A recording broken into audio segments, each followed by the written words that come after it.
Dari Aisyah radhiyallahu taala anha, beliau menyampaikan kepada kita bahwa salah satu adab yang dicontohkan oleh Rasulullah sallallahu alaihi wasallam, beliau menceritakan tentang apa yang dilakukan oleh Rasulullah sallallahu alaihi wasallam. Kalau sebelumnya kita sudah membahas tentang bagaimana ketika kita mau buang air, ini adab ketika kita selesai buang air.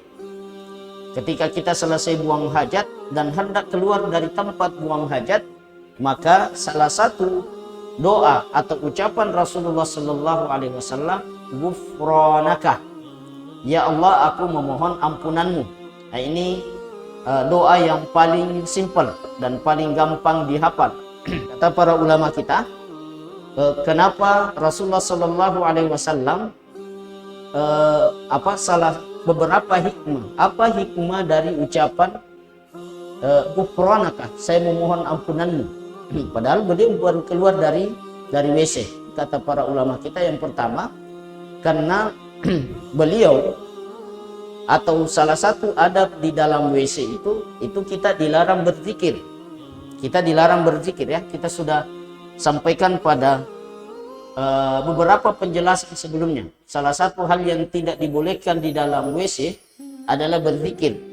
Walaupun ada riwayat yang menyebutkan ketika ketika kaum muslimin membuka atau menguasai negeri Syam, mereka mendapati WC mereka itu atau penduduk Syam itu menghadap kiblat.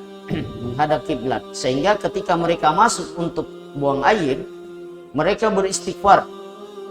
Artinya di dalam WC mereka beristighfar. Ini kan ada kontradiksi dari beberapa hadis-hadis yang melarang kita untuk berzikir di dalam WC.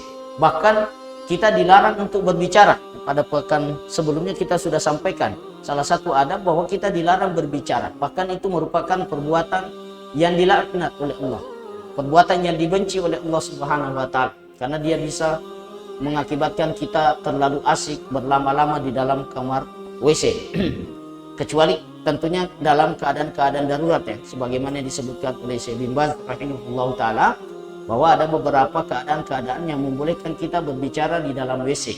Misalnya ketika ada keadaan-keadaan darurat, misalnya ada bahaya, misalnya kita lihat ada anak-anak yang mau berjalan atau ke tempat berbahaya di aliran listrik atau kita bisa bicara, ingatkan orang, si fulan, si Alan, anaknya ini ada di sana tuh, bawa dia, mungkin tidak dilihat oleh orang tuanya.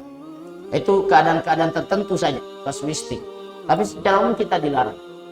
Salah satu riwayat menyebutkan bahwa Rasulullah SAW ketika di dalam WC ada orang mengucapkan salam, beliau tidak menjawab salam tersebut. Padahal salam adalah hukumnya wajib, atau menjawab salam hukumnya wajib. Maka dilarang untuk berzikir. Secara umum kesimpulannya dilarang berzikir di dalam WC. Bahkan berbicara pun dilarang, kecuali dalam keadaan-keadaan yang sifatnya darurat.